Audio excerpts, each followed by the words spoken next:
Hello, we're about to kick off. If you'd like to grab your last drink or sandwich and find your seat, that would be awesome.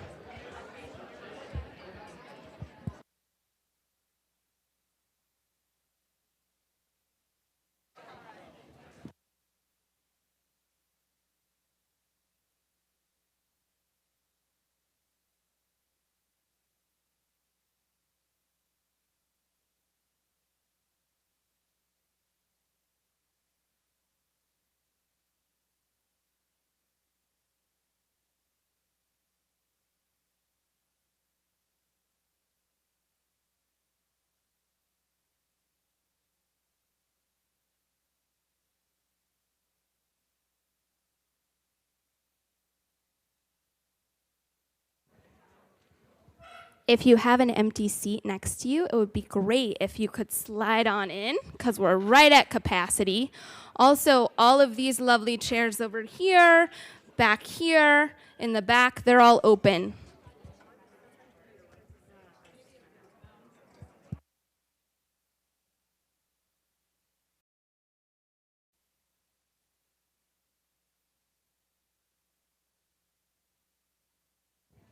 Hello. I know that some of you are still getting a drink. That's okay. I'm going to talk for a few minutes, so feel free to continue getting that drink. Welcome. I am so excited that you're all here tonight, spending your Monday night with us. Welcome to the largest global pitch competition for women and diverse founders in the world. Yes, thank you. This is one of 25 regional rounds across 5 continents. It's also my hometown, so I love this one the most. But seriously, really excited. We're all in for such a treat because the folks selected to pitch were selected out of almost 2,000 applications internationally. So we are in for a treat. These are gonna be some awesome founders. Those of you new to SoGal, I'm Kelly Henry, I'm the executive director. SoGal Foundation is the largest global platform for diverse entrepreneurs and investors. With 40 chapters across 5 continents around the world, we're closing the diversity gap in entrepreneurship and venture capital. Our sister company, SoGal Ventures, invests in the future of how folks live, work, and stay healthy. All of their portfolio companies have at least one woman on the founding team. We are at I Am SoGal on all platforms, iamsogal.com, and hashtag SoGalBoss. Shady, join me. Shady runs our Austin chapter. This is just one of a ton of events that we do. We do educational webinars, breaking into VC webinars, press webinars. We had one with a reporter from TechCrunch, with Fortune, to learn about how to get startup press for your early stage company. Tons of events, so please follow along. Shady. All right, and we're really excited today to introduce some of our current, I just want to give a shout out. I thought Shady was going to talk about the Austin chapter, but it's really awesome. So definitely reach out to Shady because she's your girl on how to get involved locally, which also connects you to our global platform and our global network. Thank you so much to our premier partners and sponsors. If I can have Divi, Capital Factory, Draper, Jill, and Katie come on up to say a few words. We couldn't do this competition without our partners, so would love to hear a few words from you all. Yeah, guys, thanks for being here. I am so excited to hear all of your pitches, and congratulations on making it. I'm Katie. I am an investor with Draper U Ventures, and we are so happy to be helping to sponsor this great event. We are a pre-accelerator program in Silicon Valley. So what that means is we look for entrepreneurs either who have great ideas that they're not sure how to start, or companies that are still at an early stage, so they're looking to figure out how to raise investment.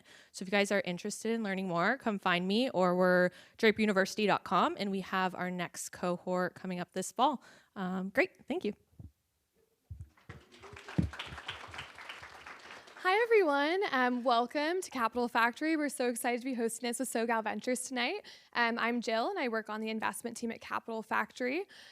So for all of you that aren't as familiar with Capital Factory, or maybe it's your first time here tonight, first off, welcome. But also just for a little bit of background, Capital Factory is the center of gravity for entrepreneurs in Texas. So in our Austin office, which you guys are all at right now, we also have Dallas, Houston, and San Antonio. And so our goal is to really help tech entrepreneurs, introduce them to their first mentor, investor, advisor, whoever that might be that's most helpful for their company at the stage that they're at, as well as, be able to help them with all of our, all the sectors that we work in. So for example, we have the event space, which all you guys are in tonight. We also have our accelerator, our co-working space, and our fund. And actually, our fund, according to PitchBook, was the most active investor in all of Texas since 2013, which is pretty exciting. We're trying to still hold down that stat.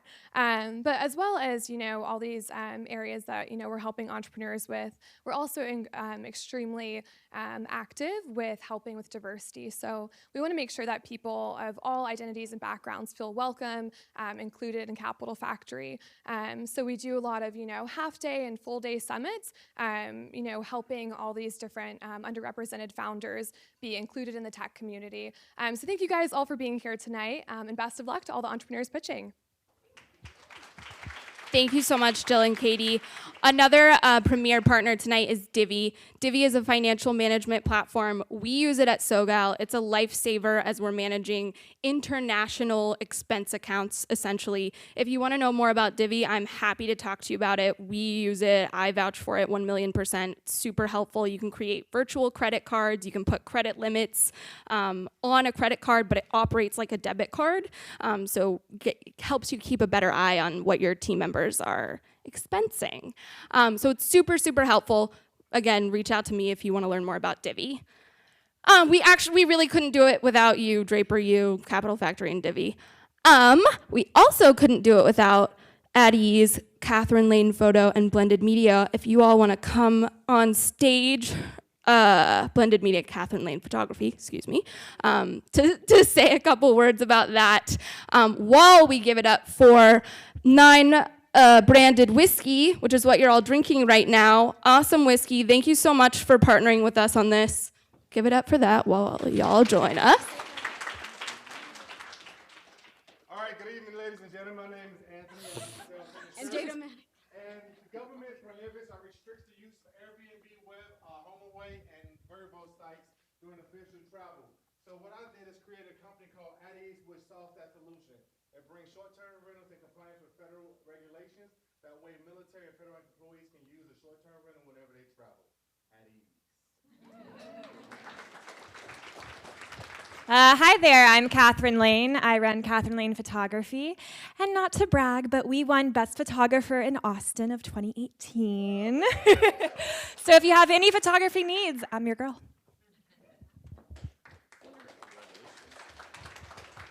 How you guys doing? My name is Najee Hakeem Kelly. I am the founder and CEO of Blended Media. Blended Media is a platform where we are focused on connecting students, entrepreneurs, and creators of color to opportunities around Austin and beyond.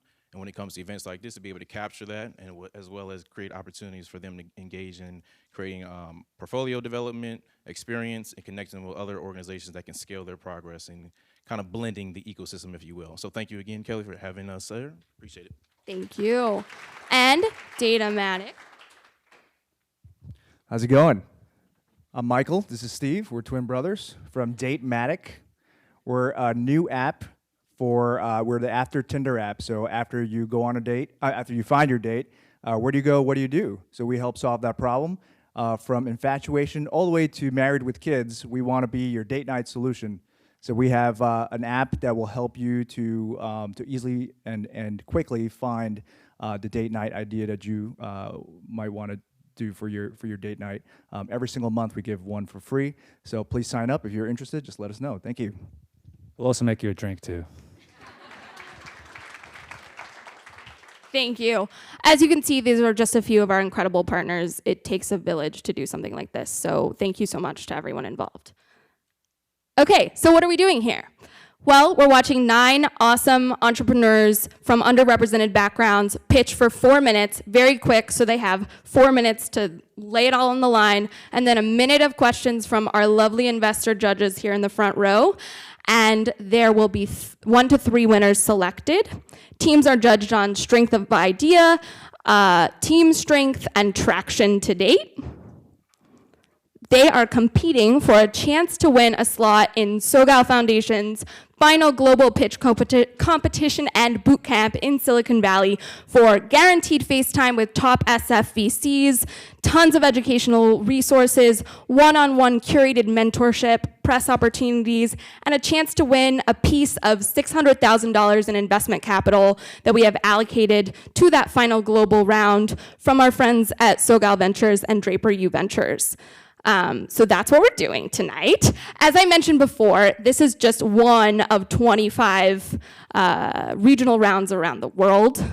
So it's a really awesome opportunity for founders to meet and connect. The chance to win investment dollars is awesome, but what's even more magical about this competition is the community that is built in that final global round. I'm biased, of course, but that's what we're going for tonight. Now, my judges, can you all come up and join me on stage? We have an esteemed panel of judges here in Austin, Texas, and I'm excited to let them all introduce themselves to you.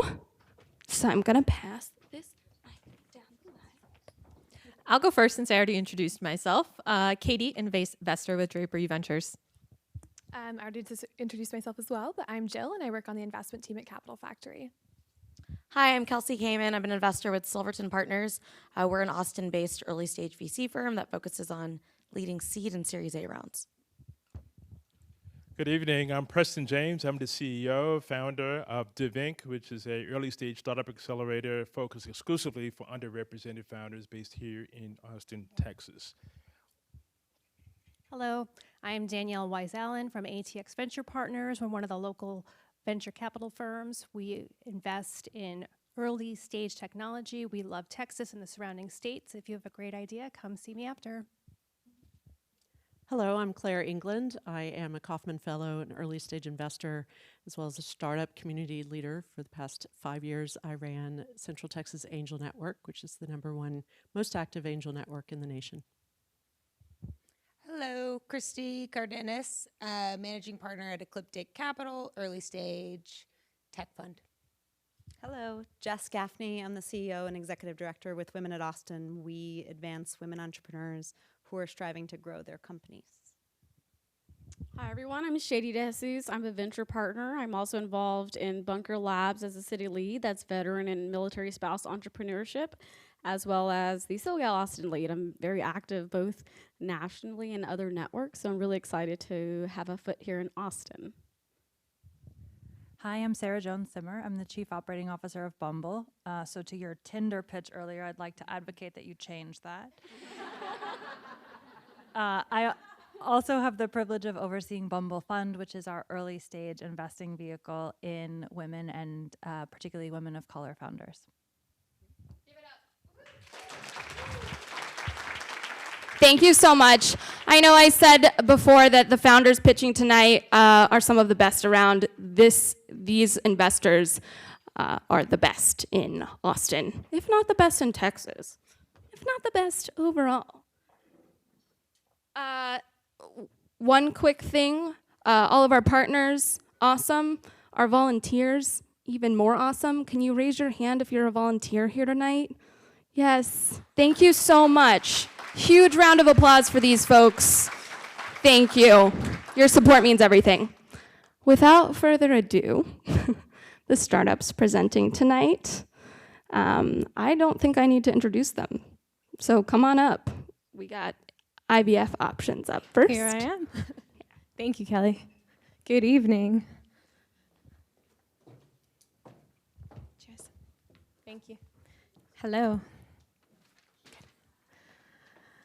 Having a baby is one of the most fundamental human needs that people have, yet 1 in 8 couples can conceive without the help of fertility treatment.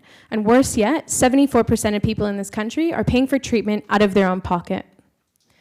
My name is Lexi Magyar-Spiel, and I'm the co-founder and CEO of Ivf Options. We're a platform that allows patients to compare and pay for fertility treatment online. In the US, the average patient, average couple, spends more than $50,000 on going for treatment, but clinics don't publish their prices, and so when patients are considering treatment, they're actually having to call around.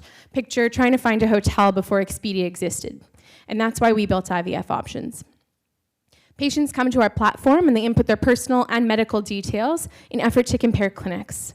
We then take them through a process and get them pre-approved for finance so they understand how much they can afford and which clinics match their budget. Finally, we take them to results, which shows them a list of all of the clinics within their city, including treatments that are offered, success rates of those clinics, other patient reviews, and prices of those treatments. We help patients narrow down the clinics they want to go to and request more information from them with the click of a button. Our business model is twofold. We earn commission from the lender on closed loans, and we charge clinics a percentage of sale when we remit funds to them. In the United States, the market is $5 billion a year and growing at 4.5%. In particular, we target self-pay patients, which make up 74% of the market. In the next 2 years, we plan to launch in the United States and grow rapidly. Our plan is to do about 1,000 loans within the first year and 8,000 within the second year, earning an average of $1,200 per loan closed. We've been revenue generating for the last 2 years in the Australian market, the much smaller Australian market, and I've only just moved over from Sydney to focus on launching in the US. We know that from the Australian market, we've validated that clinics are willing to pay us to acquire new patients, and that patients will share their personal data with us in effort to compare clinics. Thank you. Now that I'm in the US, we've been working on commercial negotiations with the top 2 pharmaceutical companies in the fertility industry to sponsor our platform. And we plan on using those funds with whichever clinic or whichever pharmaceutical company we go through to fund our initial launch without actually raising capital. Our team is a combination of myself and my partner, Ben. I specialize in digital customer acquisition, formerly running affiliate networks and the Optus affiliate program, which you guys probably won't know in this country. And my partner, Ben, is the former CEO of Village Fertility Pharmacy, which he grew to over $265 million and then exited the company. Please join us in making fertility treatment more accessible and affordable to everyone who needs it. Thank you.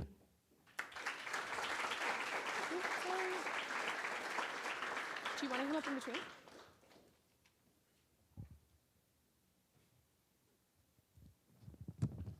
Oh, sorry, we have questions. Yep, Oh, you have questions. I was about to jump off stage.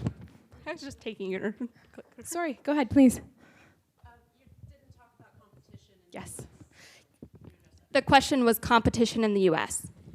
There you go. Good question.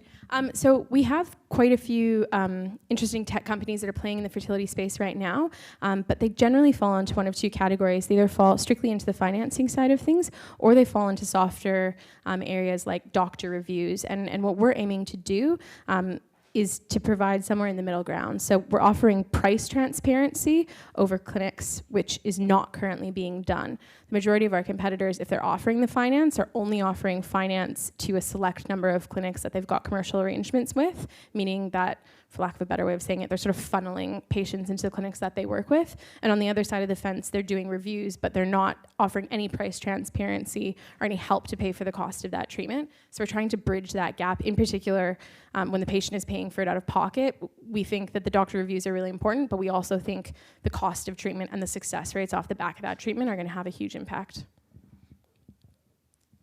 Please. The majority of revenue seems like it's coming from loans. Can you talk about how are you setting that structure up? What's your experience or your partner's experience in building something like a loan pool? So just to clarify, we're not, maybe I'll repeat the question, was around loans and how we're actually funding that. So we're not actually the lender, but we've partnered with a fintech company in the United States. Our plan is, because my background is customer acquisition, I really want to know exactly how much it's going to cost us to acquire a new customer and how long that timeline looks like before we decide to play in the lending space at all ourselves. So we earn a straight commission off of every single loan that closes through the platform, and we're in the process of right now setting up the company that sits in the middle, so we're actually the ones remitting funds to the fertility clinics, which makes the process a lot easier for us to capture our fee from them rather than having to invoice. We just take it up front. Does that answer the question? Thank you. Thank you.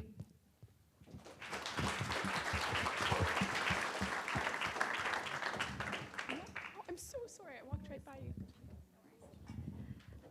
Hello, everyone. Thank you so much for being here. So give me a show of hands, who loves a really good 3D animated movie or video game? Hopefully everybody, right? Well, I'm here to talk about the future of 3D. My name is Chen Zhang, and I've spent the last 10 years of my career focused on making the best digital experiences that Austin has to offer. And I've spent most of that career also focused on making 3D experiences.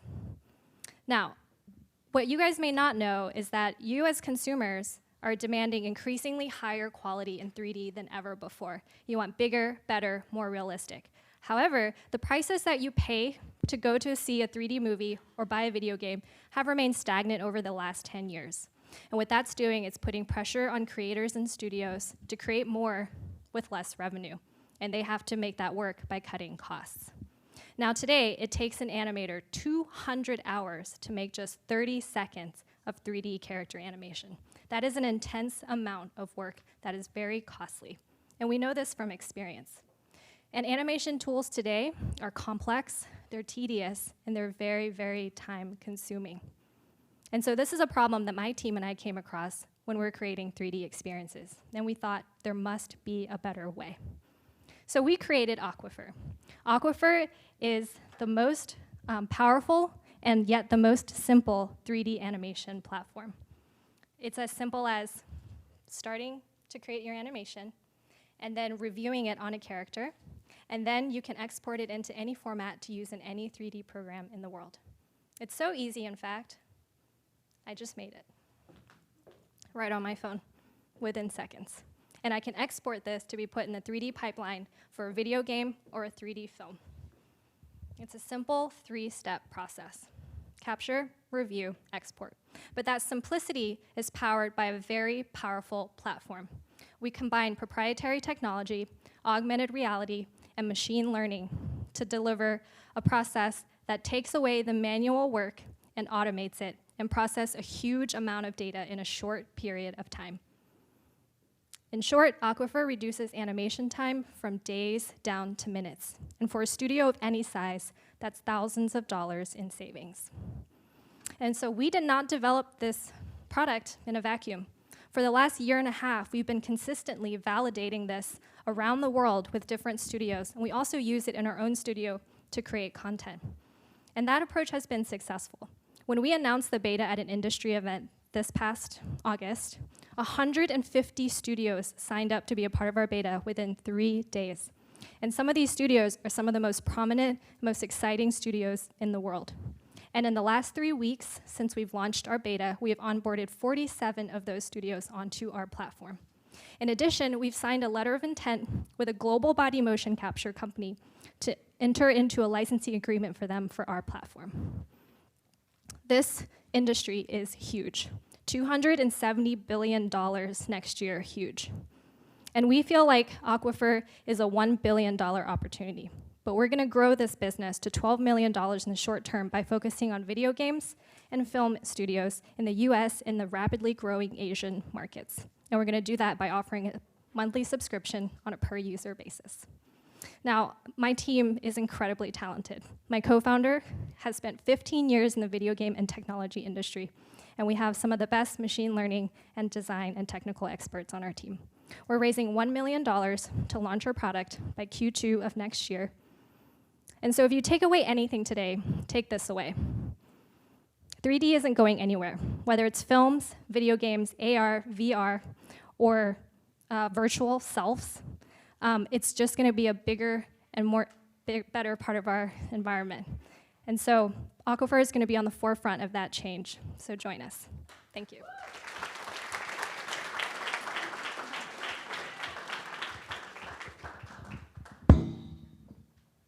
Would you mind going a little bit more in depth on your business model and how you guys plan to make money? Sure. It's going to be based on a subscription. So with most kind of gaming tools, 3D software, it's usually on a per user license, and we tend to follow that model because that seems to be the preferred in the industry. Could you speak a little bit about the market? How many studios do you think are out there that could be potential customers? Yeah, definitely. And how much do you think they're willing to pay for something like this? Yeah, definitely. Well, I'll give you an example on how much they're willing to pay. So right now for Maya, which is a 3D animation software, it's $125 per month per user. And so if you have a studio that has 100 animators. You can think about what that studio might be willing to pay for a tool that is something they're going to use every single day. Now, in terms of the size of market, in the US alone, there are 3,000 mid-size and large video game and film studios. And that's studios with more than 50 employees, up to hundreds, up to thousands. But what's not mentioned in that 3,000 is the tens of thousands of indie studios that would also use this tool. I'm shocked that someone hasn't come up with this solution sooner. And what's to stop one of the major studios, the design studios, from just developing this themselves? And I realize you said it's proprietary. Are you getting a patent, trademark? What are you doing to protect your technology? In terms of protection, it's going to be considered a trade secret. And in terms of competition, I think there's a couple ways to look at it. The firms that are in animation now, and specifically motion capture, they're very well entrenched in the video game industry. So their technology has been around for 10 or so years, and they've really grown up with the video game industry. But I think we have the unique advantage of being able to be a relative outsider and looking at the problem in a total new way, right? So instead of building faster horse buggies, we're building a car. And so I worked at HomeAway for many years. And if you guys remember, Airbnb at a time was just a small startup, and they weren't much of a threat, and HomeAway didn't consider them much of a threat when I was working there. However, because Airbnb focused on great photography and online payments, they're able to win that space and win brand recognition in that space because they focused on something that was a little bit different, but that people wanted. And that's our approach. Thank you. Thank you.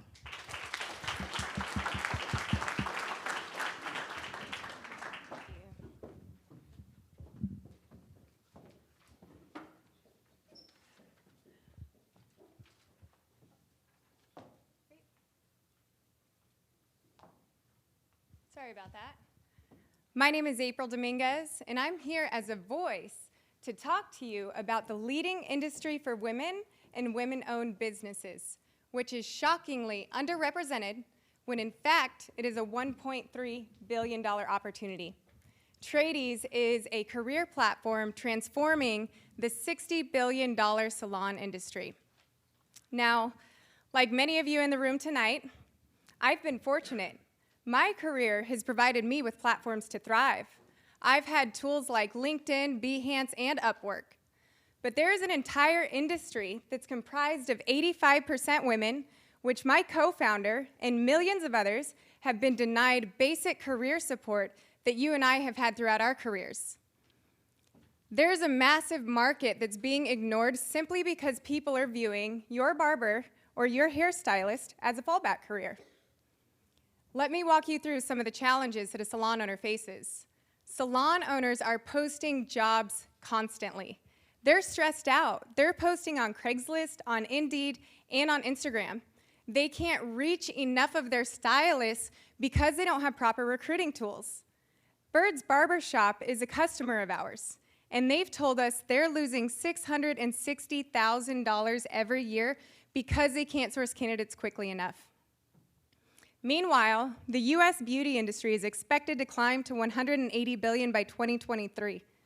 It's growing at nearly double the rate the national job average, yet salon owners are still losing tons of money. Tradies is a career platform for the beauty industry. For the individual, we're a place to build a digital portfolio, apply to jobs, and share and gain knowledge. For the salon owner, we're a tool to post jobs, find candidates, and manage your hiring process. Now, professional platforms, they exist. They simply don't work for the beauty industry. LinkedIn is not built for a visual industry. It's built to list corporate-style achievements. And Craigslist, that's built to help you find a coffee table, not a job.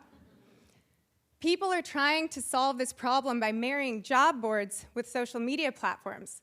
But Tradies built an industry-specific solution. Our business model is simple. We charge salon owners an annual subscription of $500 to post unlimited jobs for an entire year. We're working to get 70% of the beauty market on our platform in 5 years, which will return $490 million in revenue. We launched in New York City, and we had 25% of the cosmetologist population in New York sign up in 3 months. 40% of our users build a full digital resume on our platform. 50% of salons post a job.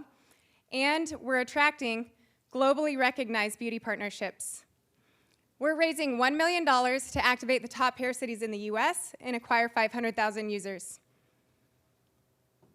There couldn't be a better team to bring this underrepresented community equal career support. My co-founder has spent her career facing the challenges in the beauty industry. She's built 2 beauty academies and 1 school licensed by the state of Colorado. I implemented operation, investor, and technology strategies for a firm that raised over $130 million during my time there. And what we want you to walk out of here tonight understanding is that this is not just about jobs. We are giving the leading industry for women a platform to succeed.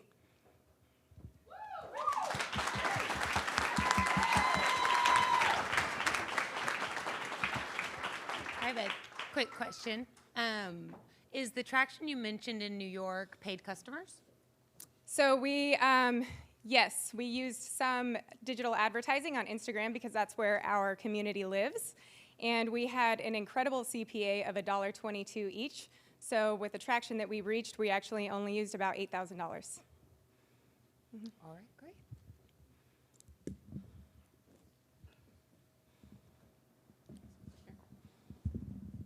Can you tell us a little bit about what you're planning to do with the $1 million that you'd like to raise? Yes, so first and foremost, the product that we built is an MVP, and it's really job-focused and a way to build a digital platform.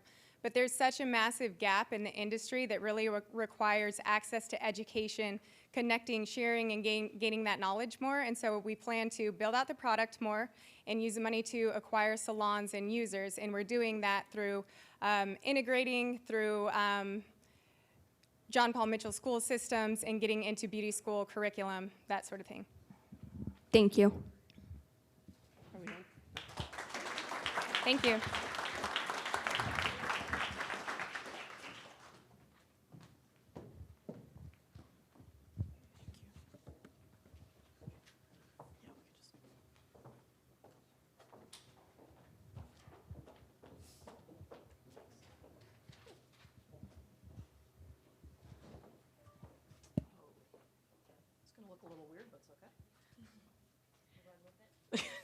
Hi guys, I'm Siri, this is Silva, and we're the co-founders of Reset.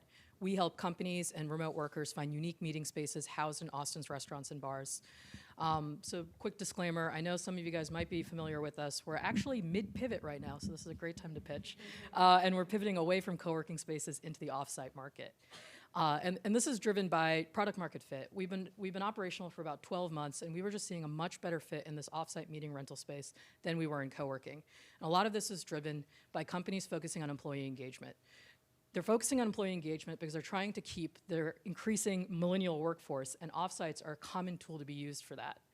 Now, these offsites fall onto executive assistants, office managers of the world who have full-time day jobs, and this falls on them, and they have to go through hotels, co-working spaces to find spaces, and they really struggle to find unique spaces to make their next event a memorable one. On the other side of things, it's the restaurant industry, and the restaurants right now are really struggling in this saturated restaurant bubble. You see costs increasing from labor and rent, you have top line decreasing just from over-competition, and a lot of these restaurants, especially high-end restaurants outside of the domain and outside of downtown, are sitting on very beautiful spaces that are unused during the day. These restaurants don't have the know-how or budget for event staff, for marketing, and they're really not monetizing this space. So that's where we come in. The new Reset curates a network of unique spaces and matches companies with one-of-a-kind venues for their next meeting or offsite. We decouple catering from the restaurant rental, and we also leverage unused space to bring almost a hidden inventory of meeting spaces into the Austin offsite market. The competition's, it's a very fragmented market. So on top of just hotels and co-working spaces, we're finding that there are companies that lease, furnish, and operate their own spaces. There are companies that aggregate their spaces and then work off of commission base. And there's also companies like Spacious that works in the restaurant industry, and they actually were just purchased by WeWork last month. The market itself is quite large. It's about $380 billion last year. Over 50% of it is non-convention or trade show related. The growth has been really focused in tier 2 cities like Austin and Nashville. And I'm handing it off to my co-founder, Silva. Thank you. Can you guys hear me okay? Yes. Perfect. So like Siri mentioned, we've spent the last 12 months building out Reset Co-working, but amidst a more saturated market, especially on the co-working side, we just haven't seen the revenue and memberships that we were hoping for. We've also looked at some teams targeting small teams, so companies that are getting too big for their dining room table, too small for a proper office, as well as overflow space for the Indeeds, the Googles, the Facebooks of the world. But because we operate in restaurant spaces where we don't get to control the build out, there were levels of amenities there that we weren't able to provide. So phone booths, a place to leave your stuff overnight, as well as printers and things like that. Enter meeting spaces. Over the last 12 months, we've had these kinds of inquiries from corporate clients coming through our website through absolutely no marketing dollars or hours on our end. They've just been passively coming to us, and we were like, hey, there's definitely a demand here. Over the last month, we've actually put in some marketing dollars and built out a business development strategy to see how big that pie is and see how big the demand is once we focus on that B2B segment. In just 2 weeks, we were able to close business that was double our Q3 revenue for co-working, which to us was a huge positive sign. Our locations right now, we have 6 restaurant partners on the east side and central Austin, ranging from small meeting rooms to full buyouts. And for the team, we have a background of B2B and B2C, but our primary impact is really on the B2B side. I'm very strong on the product marketing and tech side as well, and Siri has a management and strategy consulting background. And I'm out of time.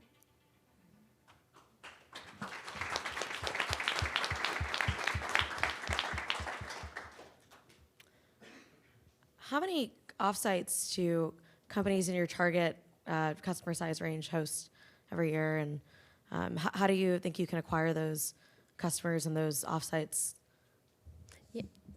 Yeah, I can take that one. So the customers that we've been seeing a lot of traction or interest from have been in the 500 to 1,000 employee range right now in Austin, and they do 4 quarterly planning events. Every team does their own offsites. Some do multiple offsites. We did one company, same team, 2 offsites in the same month. So really getting them in and having the really good experience the first time around is really what we're focusing on to get that customer retention.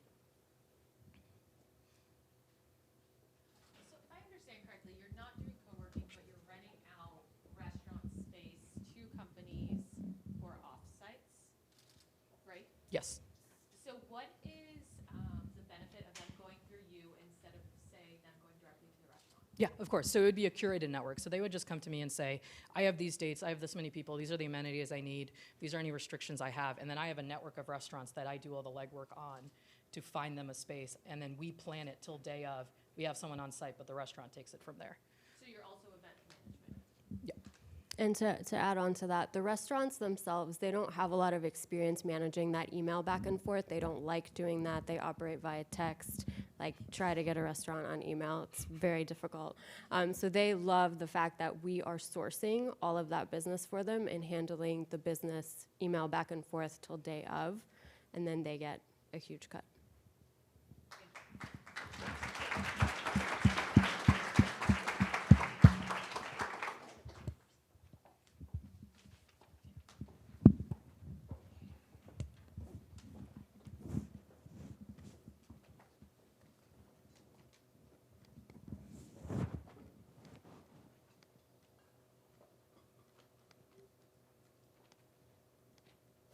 I'm excited to use Weddy because it's a platform where I'm, directly connected to potential clients instead of having to market on so many different channels and, like Instagram, Facebook, but having it all in one place. And I feel like that'll save me a ton of time.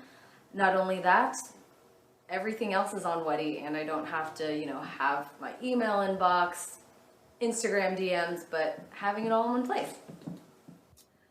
I'm really excited to use Weddy because it will simplify my business process by being able to have everything all in one place, as well as being able to be found by potential clients. I'm able to have my portfolio, my calendar, my payments, and my contracts all in the same platform. I think Weddy's dynamic pricing tool will be really useful for photographers and other wedding vendors.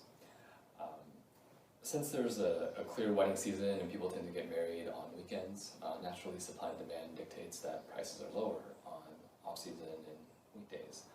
I think that tool will make it really helpful for vendors to set the pricing based on demand. Something that I like about Wedi is that it has a range of client managing tools that is definitely going to help with work-life balance, and it will make working in this industry a lot easier. Hello, Austin. The future is female, huh? Whoa. Okay, so I'm Rameza, co-founder and CEO of Wedi, the next-gen transactional market. If you manage a team, you have to try Monday.com. Monday.com is a platform to track everything your team is working on. We use it for all our projects: marketing, product development, HR, creative productions. I love Monday.com because we did not test this ahead of time. So please give her another 3 minutes on the clock. Okay, so the future is female, huh? Can we get a woo for that? All right. Okay. So I'm Rameza, co-founder and CEO of Wedi, the next-gen transactional marketplace and market network in the wedding business. So we are democratizing the $300 billion wedding industry globally. That's right, globally outside the US. And we are connecting couples to vendors in real time. Our market network is kind of like the Upwork of the wedding biz, where you basically hire workforce on demand. Huge problem. So, as an award-winning wedding planner myself, I know firsthand the operational challenges in this business. Scheduling issues, staffing problem, lack of real-time responses rates, and basically coordination. And as a consumer, this industry is difficult to access, lots of paper checks, and they're filling out contact inquiry forms, and they've got to wait 3 business days to hear back from that vendor. So my point being, communication overhead. So that's where we kind of come in, and we're changing and disrupting and revolutionizing this industry. And so far, the wedding industry has kind of not innovated in the last 3 to 4 decades. So that is why our transactional model is kind of like a game changer in this business. A lot of inefficient startups have come and gone in this space, trying to monetize on a one-time consumer experience, having failed to realize that vendors are the thriving part of this entire ecosystem. And not Zola, Wedding Wire, all these are market leaders, but I would say incumbent brands who have failed to satisfy modern consumer needs. So the modern consumer has started seeing lesser incentives for ad-based, subscription-based, lead generation-based models, just because Instagram, social media is giving them their amazing traction for their business, which is why Wedi is 29% cheaper, 10x faster, 10x more efficient, and of course, the last stat, 86x cheaper for the 7+ years stat that you do see there. So this is how it works. We are a virtual wedding planner. Pinterest meets Airbnb. You not only get inspired, you actually get to do actionable strategies. Book that vendor, use our contacts, and just automate your entire planning process. It is the ultimate CRM tool for wedding vendors to manage their business. And of course, dynamic pricing. Hello, seasonality. So this is going to be a game changer in this industry, where they can set flexible pricing based on demand. And of course, real-time collaboration with clients. So my co-founder, Anas, brings a lot of proven successful business models from the airline industry. And my product designer, Rutya, is formerly Facebook and Fan, who's got a master's in human-computer interaction. A lot of our users have told us that how smooth and efficient our entire app is. That is our team of engineers and our marketing team. And currently, you can see our onboarding started there in San Francisco, Los Angeles, and Denver. We have collaborated with 8 industry city ambassadors who are kind of like influencers who have a direct distribution in this community, and that is our strategy. Right now, we have also partnered with successful brands like Big Time.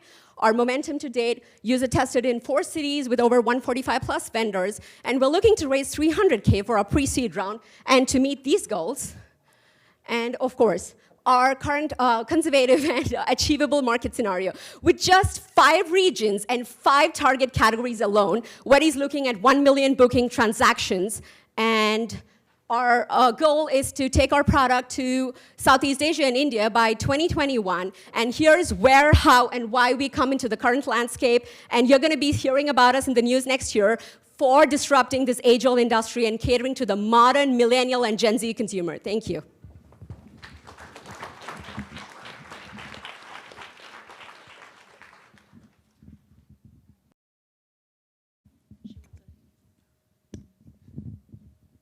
Sorry, hot potato mic over here.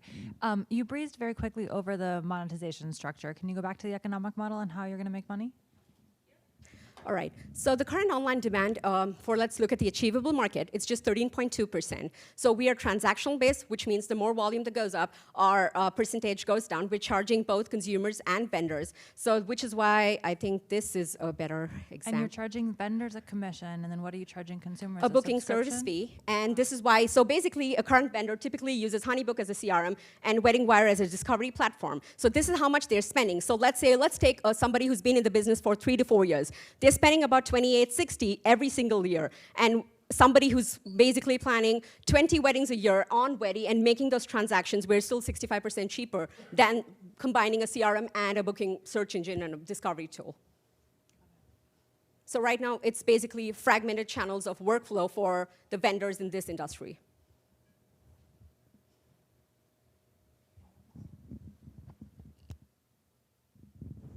Could you talk a little bit about the markets that you plan to go after first? Okay. So we're looking at LA, Denver, and New York. San Francisco is something that has been on and off because it's quite saturated, so we're still trying to pick on the right thing, so it's just these 4 cities for now. Thank you.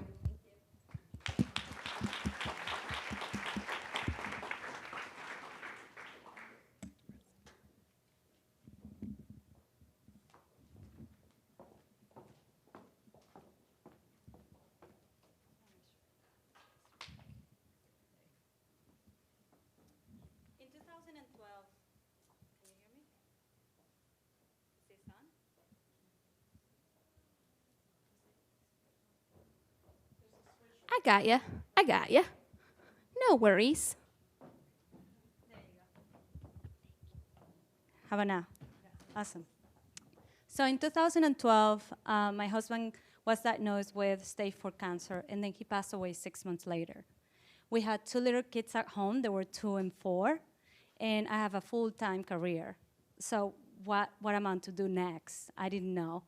A lot of families and friends came together to offer me help.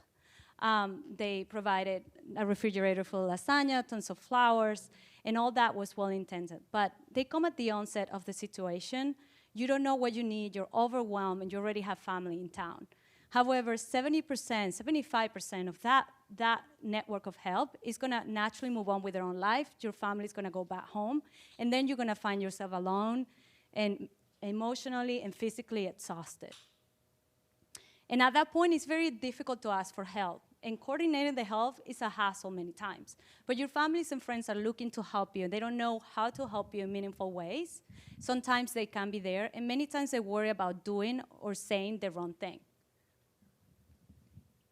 80% of Americans had the experience of losing a loved one, and the majority of us don't know where to turn to. This is a $21.6 billion problem. In the United States, about a $1.1 billion problem. And this is only for sympathy gift, right? Gifts for grieving and people who had lost a loved one. But how about other life events, such as illness, surgery, even maternity? You need help, a little bit of extra support during that time.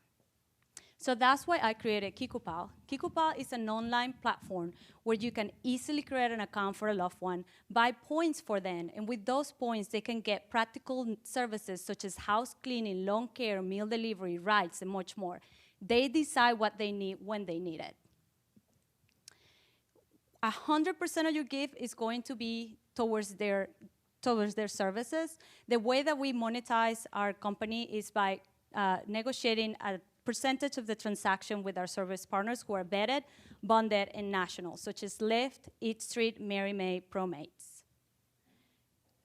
The users of our site love our platform because they're able to take care of the practical needs that they have, and this allows them to spend more time with their loved ones and healing.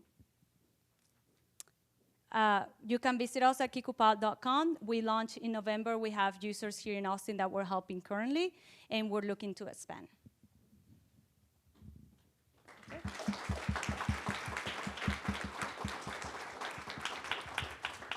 Hi. Hello. I just want to make sure I understand. So are the users of your platform limited to those service partners with which you have an economic arrangement? No. So we have, right now we have integrated meal delivery, house cleaning, lawn care, and rides. And then we also have a concierge service. So whatever service they need that is not already integrated, and meaning integration is that they answer a few questions, like how big is my house, how many bedrooms, how many bathrooms. In our online platform, the backend will calculate the points that will take. When it's not integrated, we have the concierge services. So if you need a plumber or an electrician is not there, we coordinate all that. We'll find that provider that can service you the day and time that you need, and then we negotiate a transaction with them then. Okay, got it. And so you don't necessarily, aren't necessarily compensated for those transactions, is that right? So the givers, your family and friends buy points for you, and then all those points go to you. And 100% of that goes to your service. But we negotiate a percentage of that transaction with the service partners, because in essence, we're providing a new client to them. Okay. I'd love to understand how much it costs you to acquire a user, and then how much you're making off of a given transaction, just to get a sense of the margins on a transaction. Yeah, that's a very good question. So there are markets, services that have a margin that's larger, like house cleaning and lawn care. We can do between 15 to 20%. And then there's more on-demand services like meal delivery and rides. Those are lower margins, so we make maybe about 10%. And we understand that some of that requires volume, so we're working also on tools that will provide more of a higher margin. For example, estate documentation. If you ended up being an executor of the estate for your husband, so all the steps that you need to do to take care of that. So that will be more of a software product that's a larger profit, per se. Thank you.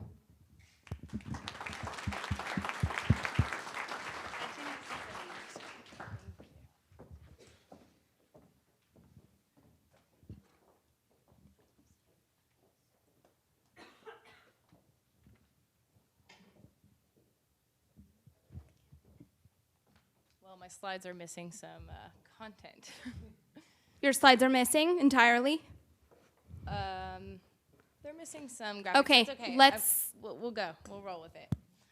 So. Round of applause for her right now. What this slide is supposed to say is my company name and logo, which is Work and Mother. So my name is Abby Donnell. I'm a certified lactation consultant with an MBA, and I founded this company because 2 years ago I started thinking about having a family.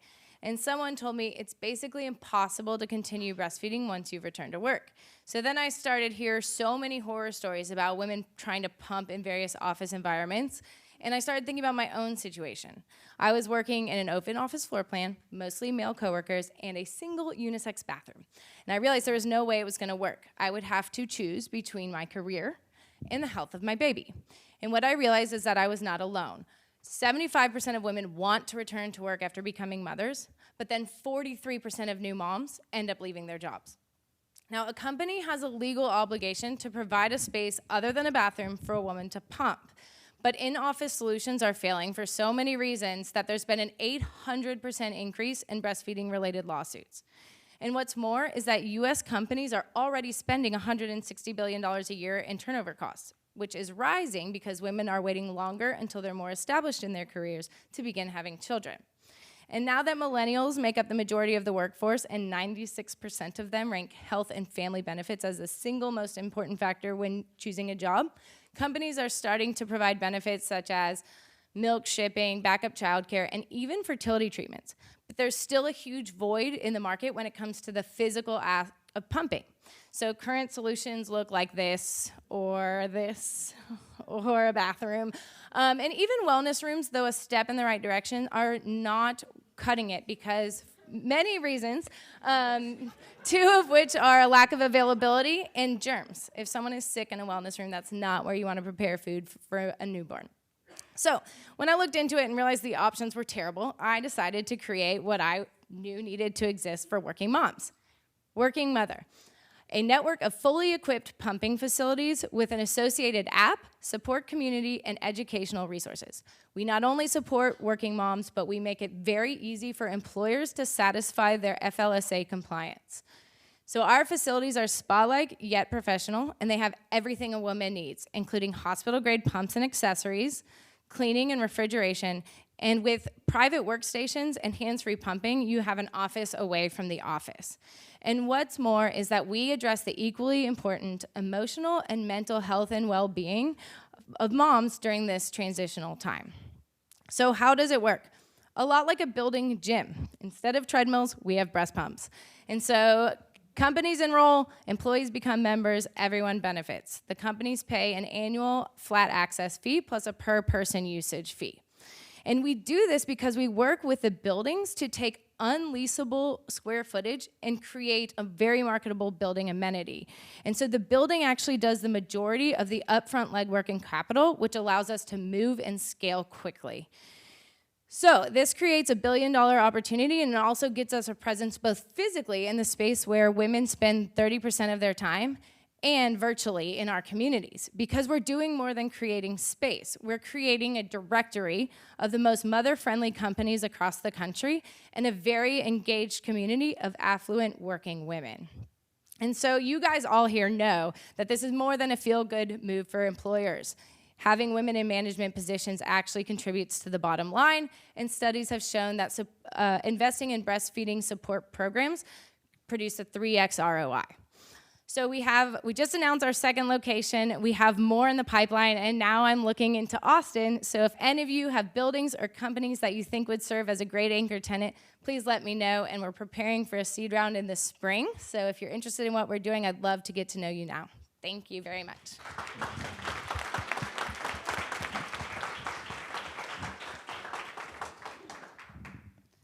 So the location that you have open, how many clients do you have or customers on the women's side and the company side? Okay, so we opened very recently, and we've had 7 moms from 4 to 5 different companies that have already been using the space. We have a few pre-enrollments because, you know, it takes a while to get to the stage where you need to pump. And we actually haven't started marketing, a formal marketing or sales campaign. We're actually working on that to launch this fall along with our programming. Tell us about your team. So I am the primary member of the team. As I said, I'm a certified lactation consultant. I have an MBA. We've been bootstrapping it, so I have contract help in the form of kind of legal, built real estate, and finance, and social media and sales. And advisors? I have 2 advisors in the finance and investing stake. Actually, I'm so excited. One of our formal advisors was our very first customer. She works in real estate investing. She was the very first mom through it. She loved it so much that she actually approached me wanting to get involved. And so she's one of the big advisors because she deals with all of the top real estate development companies across the country. Thank you.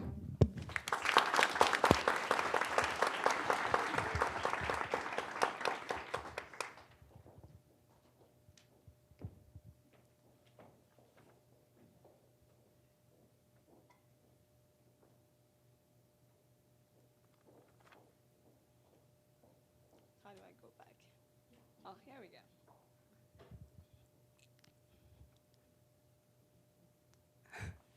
Am I going back? Okay. Your time has not started yet, just FYI. Hi, my name is Eunice, and I'm the COO of Open Teams. My co-founder, Travis Oliphant, has been working in the open source industry for over 2 decades as the creator of NumPy. NumPy, since its release, have had billions of downloads in the Python community. But while Travis was working on NumPy, he had to battle between 2 jobs to sustain his family. That sucks. And most open source developers still go through these challenges today. With over 96% of software being having open source components and over 57% of the code base containing open source. Open source developers do critical work to create billions of dollars for companies in value. Yet, most of them can barely have a livable wage. And no company is addressing this problem alone. That's why we exist. Open Teams is an online marketplace that makes it easy for organizations to connect and transact with the people who write and lead open source software to help facilitate funding for new development and maintenance. Our vision is to help open source developers thrive professionally and financially by giving them a place to showcase their work, get recognized for their contributions, connect and transact with the people who depend on their software. For organizations, we are a place for them to build their reputation, hire developers, and fund open source projects they depend on. We launched our first MVP about 6 weeks ago and have been growing exponentially at a 10% growth week over week, with over 400 users currently on the platform and over 70 projects.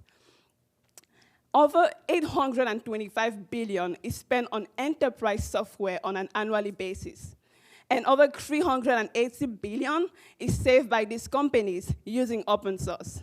We intend on taking a 10% market share by starting with the scientific Python community. Most of our competitors are trying to solve a similar problem by using different approaches, from donation to subscription. But our business model is very simple. We take a 10% transaction fee from each transaction that goes through the platform. We have an amazing team that have been facing these challenges over the past 2 decades. Our CEO, Travis Oliphant, is known as the god of machine learning and AI. He's the creator of NumPy and SciPy and the founder of Anaconda and QuantSide. Our CTO, David, has led several engineering teams, and my experience comes from being a former employee of Apple and the founder of DataGeek. We are currently raising $300,000, and we have $200,000 committed, led by QuantSide and Sputnik. This is going to help us generate 10,000 users and 1,000 projects over the next 6 months. If there's anything I want you to remember from my talk today, is that everything from your social media to hospitals to your newspaper all depend on open source.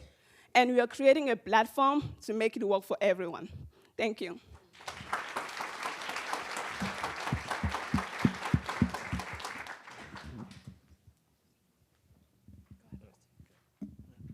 Can you talk a little bit about customer acquisition, both in terms of the enterprises you work with and then also the developers?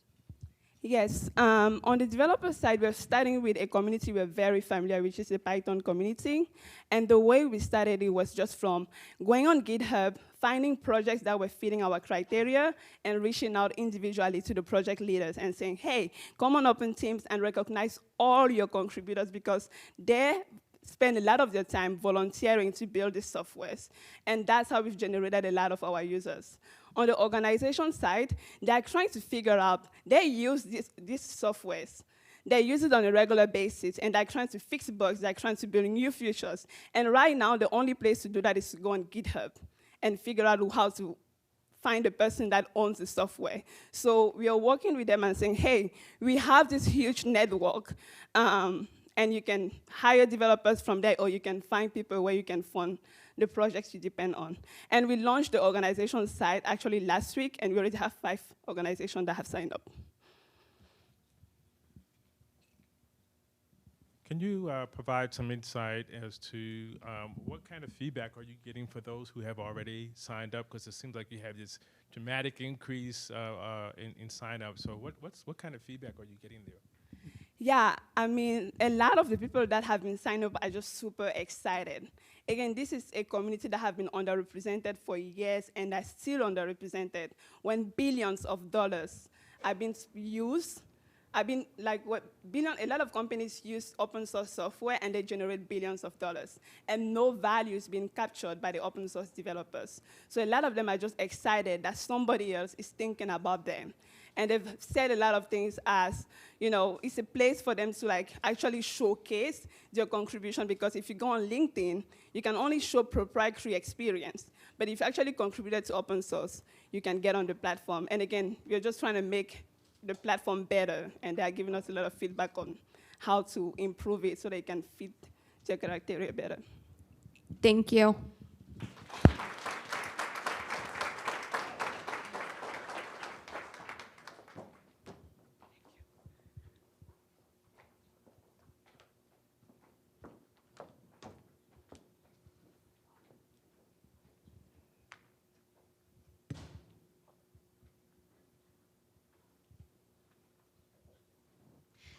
Hi, my name is Rita Hicks, and my company is GotSpot, and we help businesses find specialized space for their unique business needs. So think Airbnb, but for when your business needs to borrow a commercial kitchen or a warehouse or a storefront or something like that.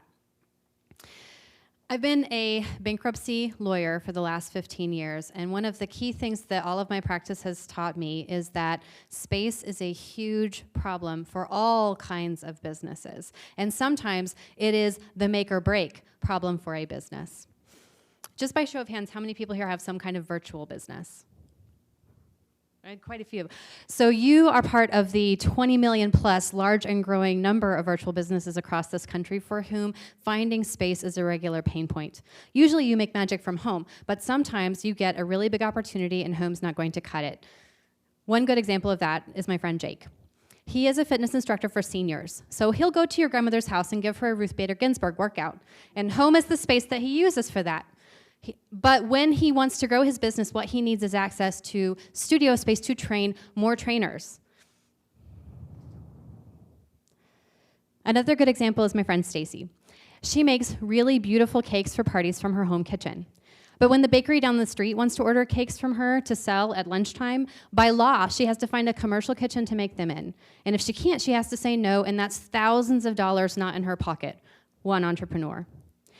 But if Stacy's wildly successful and opens her own storefront, she has an entirely different problem. Because if you have space, you have to fill it. Restaurants need customers, fitness studios need memberships. Otherwise, they can't pay their rent. This is a huge reason why every day across this country, over 500 businesses fail. And in my professional experience, fully a third of those businesses fail only because their overhead grows faster than their receipts. So space is a massive problem for all kinds of businesses, but when you are working to grow a business or just hustling to keep the doors open, it's also the last thing you want to think about, and that's where GotSpot comes in. We provide a platform where a spot holder who has space can create a listing for booking, and a spot seeker looking for space can find and book the perfect spot for them. They get to say yes to opportunity while putting money in the pocket of another local business. And my team, that's not right. And my team is leveraging over 30 years of legal and business experience to de-risk the process of space sharing so that businesses aren't just sharing space, they're sharing a positive experience designed to be repeated. We're right now live in the Houston market, and next spring we'll also be opening in San Antonio and Austin. Our revenue model is transaction-based, and we also add revenue through buy-up listings. It's free to list, but you can add bells and whistles for a buy-up. We are growing through an affiliate network, as well as channel partnerships with ad hoc providers that can wrap around the space that we're providing, and we're also looking at enterprise contracts for providing space throughout the year for specific enterprise customers. Our numbers, which should be up here, but they're not, project approximately $250,000 in year one, over 500 bookings in Houston. When we open our new cities in Texas, we hope to grow to 5,000 bookings, which would be approximately 1.4 million annual revenue. And then we hope to move across the rest of the country from there. And I'm a proud military spouse. I love hiring military spouses, and it just happens that every population center between Alamogordo and Tampa is within an hour of a military installation. So we'll be growing GotSpot through that brand investor network so that they can help me grow a tool that they can use to grow their own businesses. At GotSpot, we say that we make neighborhood businesses a resource for entrepreneurs, and entrepreneurs a new revenue source for local businesses. There's a spot for everyone, and we're here to help you find it. Thank you.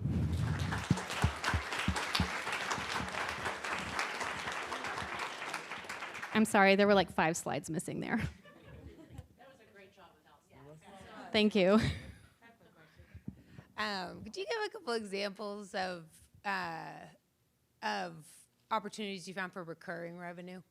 Yes, so 2 examples. One is, for instance, I have 2 companies in Houston that have hired me for the year to place all of their events and offsites so that they don't have to worry about the process of finding space, finding catering, and finding ancillary services.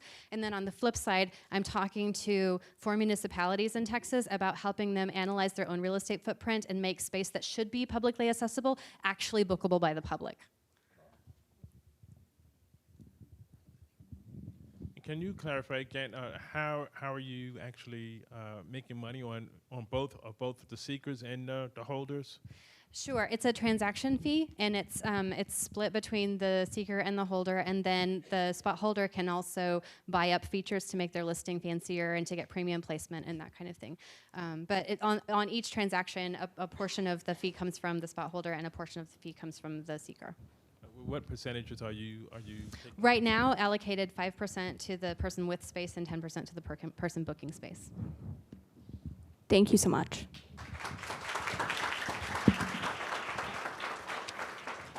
And with that, that was our final pitch this evening. Give it up for these amazing entrepreneurs. Investors, if you could please follow Shady. She's going to lead you for a 10-minute powwow, and that's actually 10 minutes attendees, so don't leave. We're going to be announcing between 1 and 3 winners based on the conversation that these investors are going to have. So grab another drink, grab some more food, chat, and I'll see you in 10 minutes.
Can you please find a way back to your seat?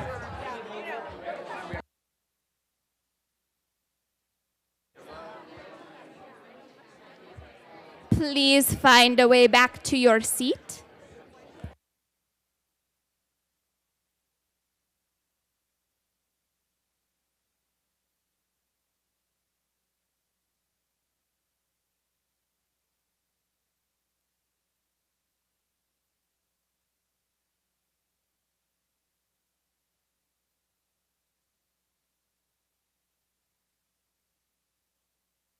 Please find a way back to your seat. Hello, Our hello. judges have discussed and are ready to announce.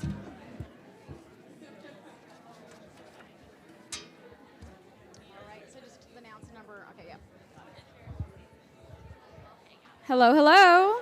All right, well, we're really, really excited about this. As you know, Austin, we've been trying to get on the map. So we have 3 winners from this round. Woo! That will be moving on to Silicon Valley to represent Austin. So let's give it up for the winners. And in no particular order, we'll be announcing. We'd love for them to come on stage and stay on stage once you're announced. So the first winner is Tradies.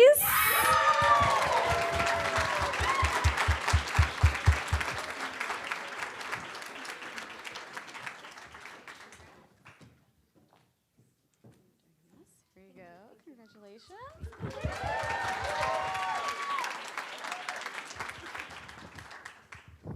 The next is Workin' Mother.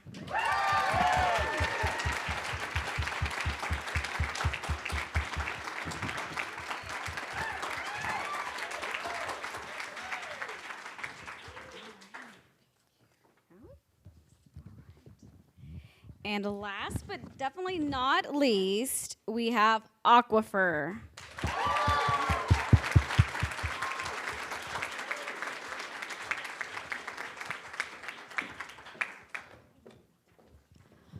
I was in the judges' deliberation room. I just want you to know, for all contestants, it was definitely a conversation. As you see, all of our expertise and our engagement in different avenues represents Austin well. We bring new products to market and very new ideas. So we're very excited to have you 3 join us in Silicon Valley.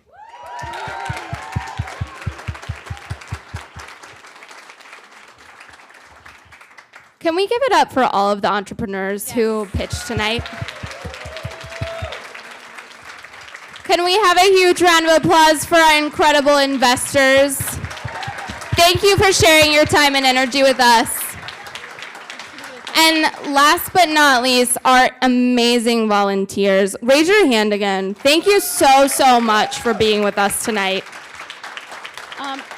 One more round of applause as we take a photo with the winners. Investors, will you come on stage with us, please?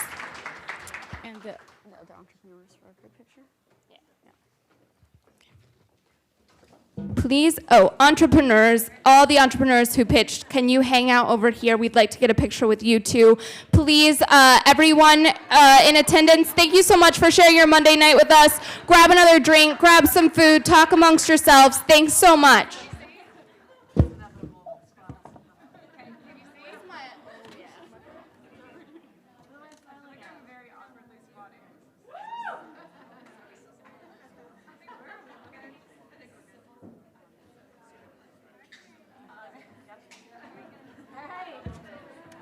No, don't leave yet. Don't leave yet. We gotta get a picture with all of the entrepreneurs who pitched tonight. Can you come on stage, please?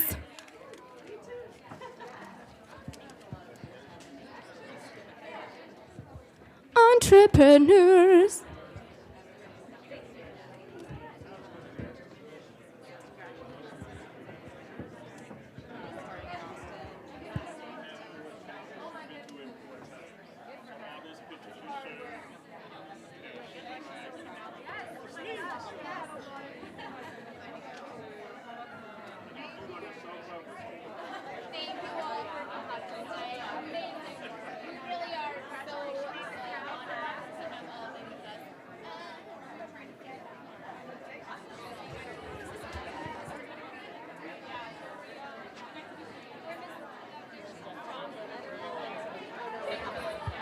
entrepreneurs and investors one more time on the stage, just so we can get a last photo. Catherine, did we get that with everybody? No.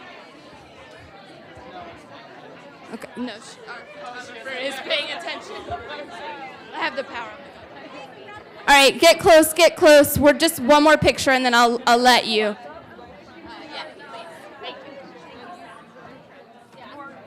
Everyone look at the woman in the black with her hand up and get really tight.